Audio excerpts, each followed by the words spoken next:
Ladies and gentlemen, welcome back to another episode of In the Edge of Truth. Back with us is Arnaud Develay. He is French. I know you could never tell by the name. Maybe Cajun. Um, and he's an independent journalist here in Russia these days. By the way, have you ever eaten Cajun food? I might have once ate Cajun food, yes. I love Cajun food. But the Cajuns they live in the U.S. They consider themselves French. And if you've never heard their version of French, well, if their version of English is especially the ones from the swamps is unintelligible.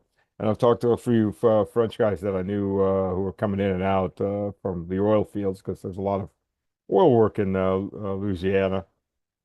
Like we can't understand a damn word they say in French either. It's it's it's, it's an Yeah, extreme dialect. it's like those living in Quebec as well. It's Much worse, mhm. much worse from what I've heard. Um, those Quebec has an accent, but and their English has a thick accent, but the Cajuns are it's just a whole different reality. Mhm. The food's good, so I do. Anybody hasn't eaten Cajun food, I do advise go try it. It's hot, it's good. So it's it's that you can't find it in Russia. There's no Cajun restaurants in Russia, unfortunately. Could do some Cajun, some gumbo about right now. So, speaking of all that, on a totally different subject, so I guess uh, Front National is going to be moving forward in the elections. Well, the real question is, are we going to have an election? You think that they might not be an election in France? Well, there are rumors circulating right now that Macron is preparing a dissolution of the National Assembly by Hmm. next fall. Hmm. This Like fall or next sometime in, fall? he received in his office the two heads of the two chambers. Yael Braun-Pivet from the lower assembly and Gérard Larcher, the president of the Senate. And I'm sure they were not talking about the latest fires in Bordeaux, you know.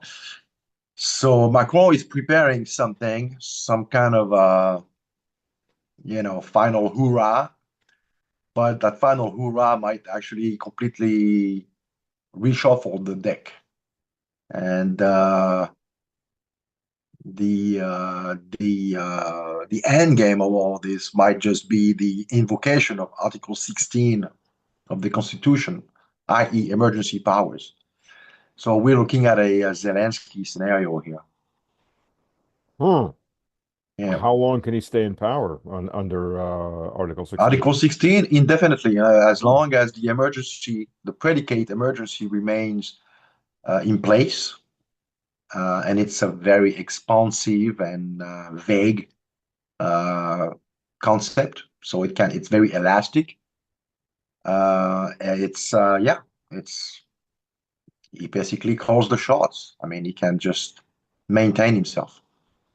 Well, what constitutes an emergency? Obviously, the fires in the South don't constitute an emergency. No, no, no, no. The invasion of millions of Well, that's immigrants the that, problem. It's never happened before, so that would be establishing a precedent. And by the time the constitutional lawyers, those that are still remain somewhat independent, uh, get to somewhat mount a counter argument as to the state of affairs, because everyone will be presented with a fait accompli, essentially, and there will be kind of a scorched earth policy of trying to make sure that any dissident opinion or any kind of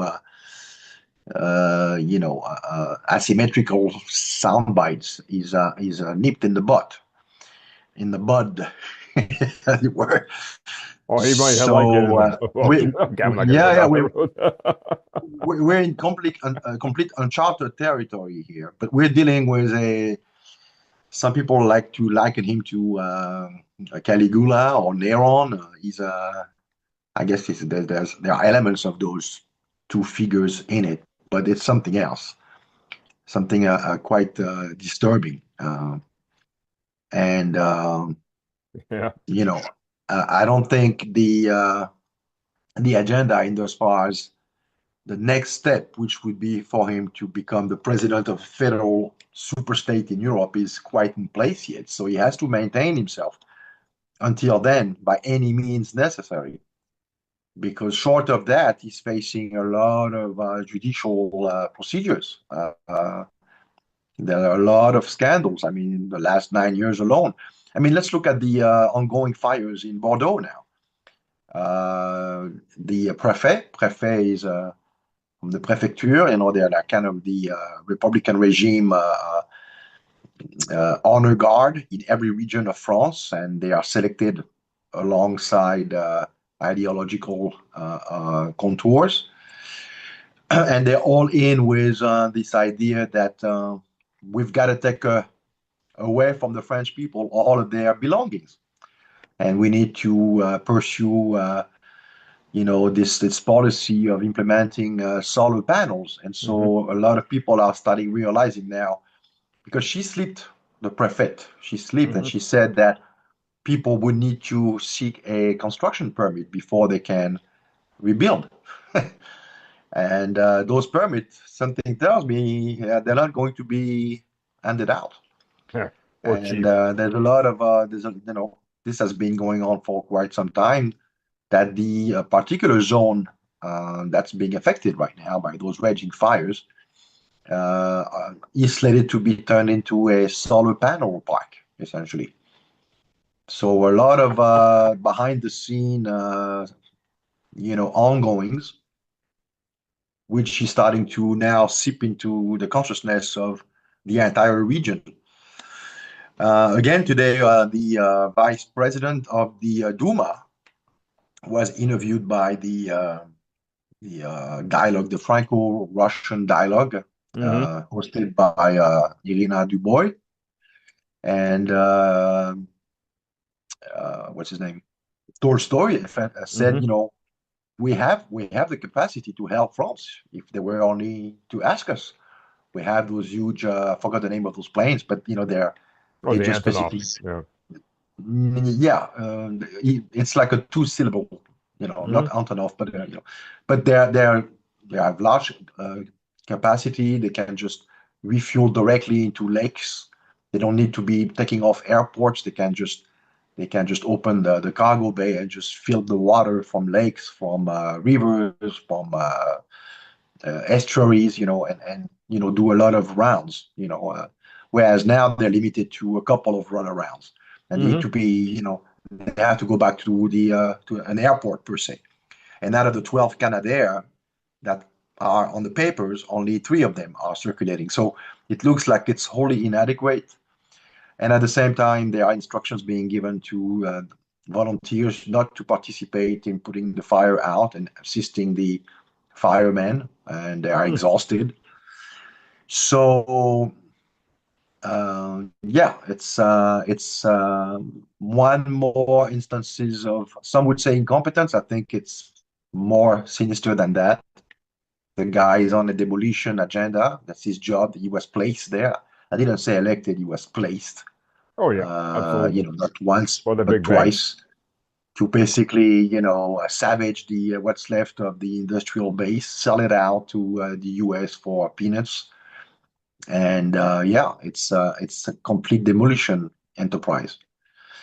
So there's the issue about the COVID, sequence also, that to this day, France is probably the country where the least amount of information is being allowed to come out.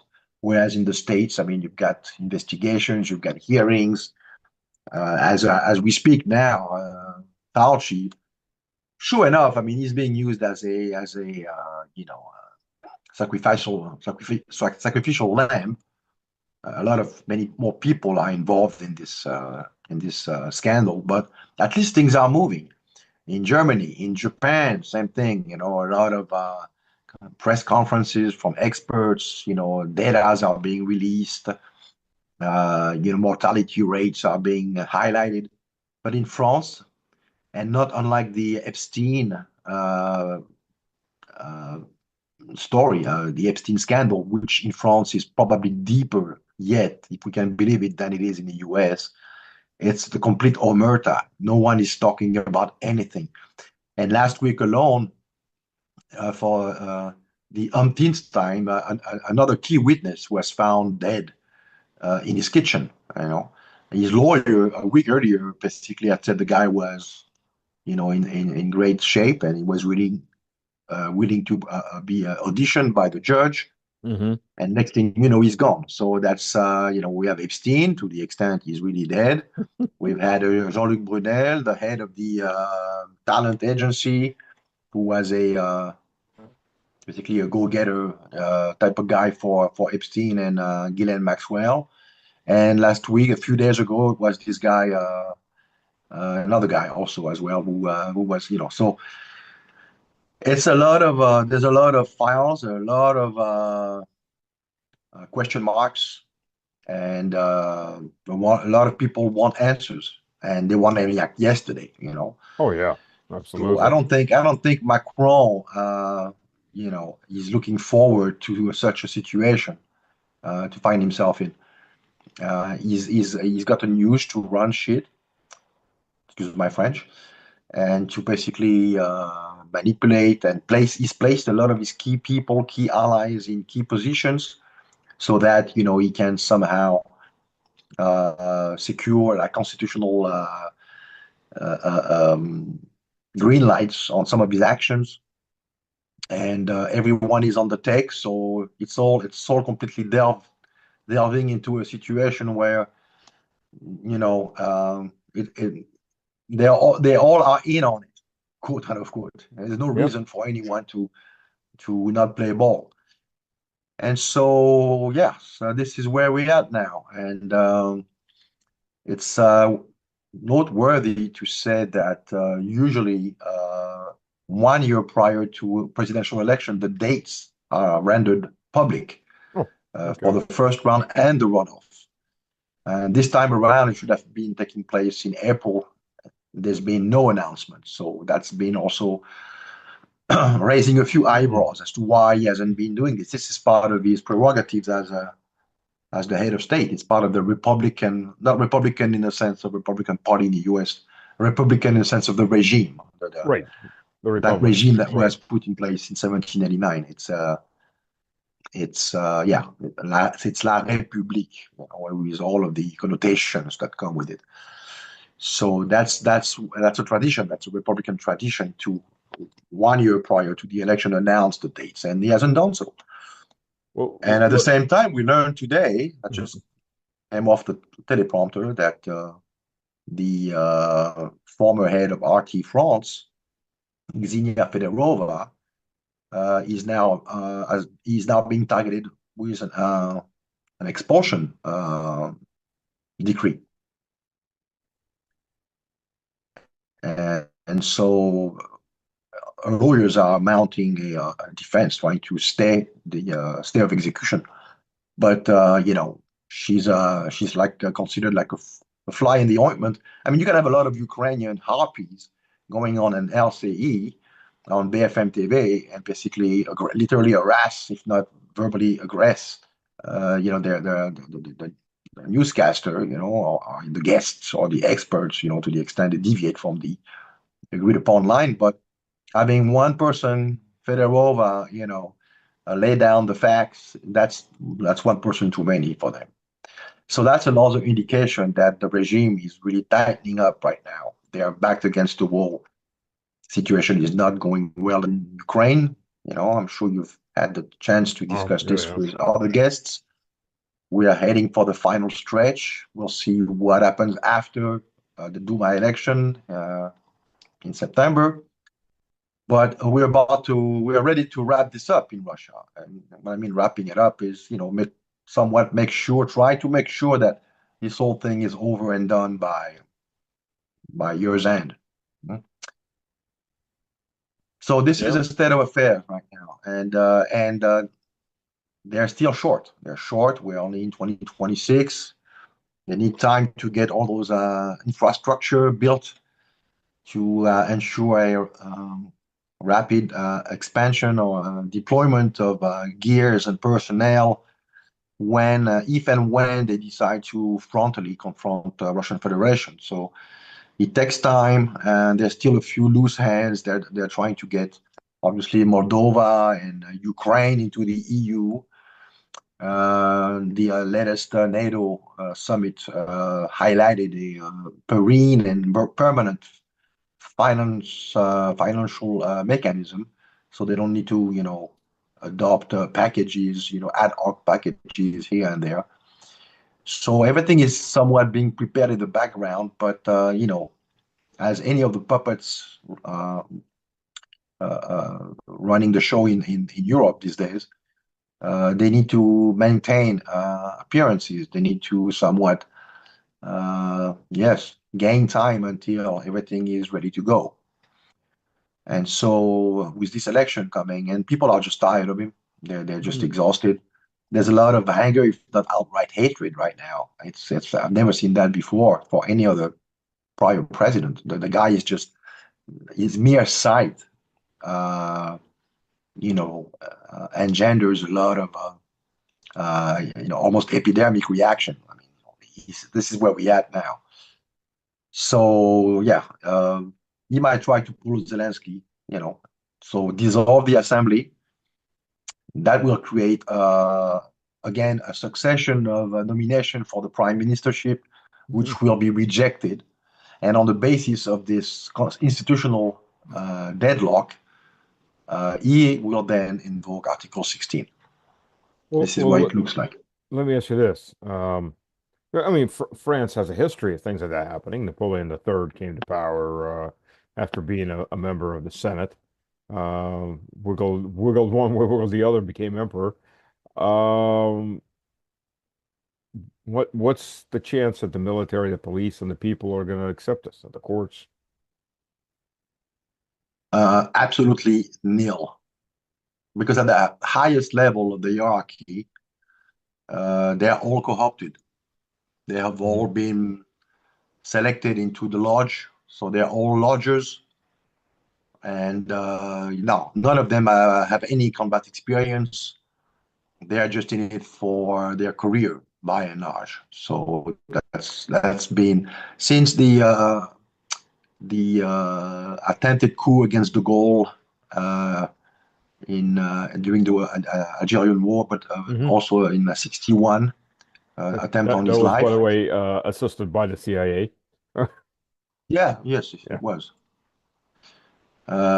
But yeah, this was a turning point, and from that point on, the army was became to be known as La Grande Muette, the Great Mute.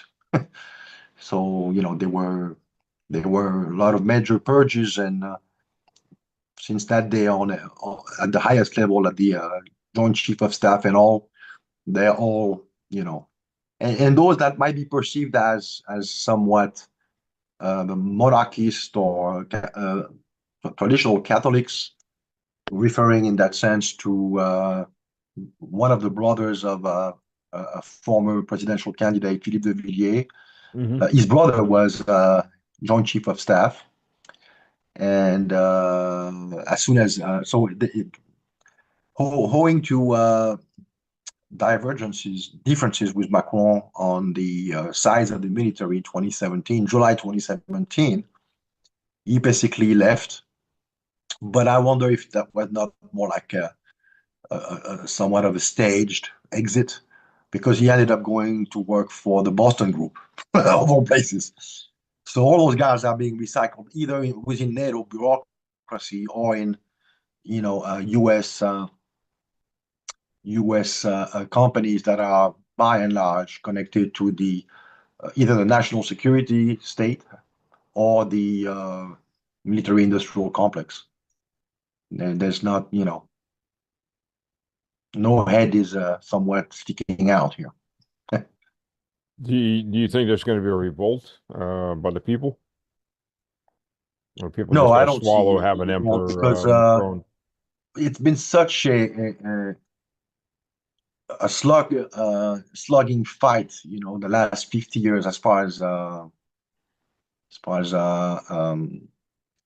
annihilating any kind of propensity to revolt Hmm. through consumer culture, through consuming, watching TV, stupid series, pornography, drug use, feminism, the lack of willingness to reproduce and have families, the meaning of any kind of notion of national pride. And in France, it's particularly pronounced. All those factors, all those School of Frankfurt's mechanism. You've had Soros. Soros is basically, invited at the Elysee Palace, whenever he wants to, and they've got leverage on every one of those guys. Hmm. So no, the French people is completely disinformed.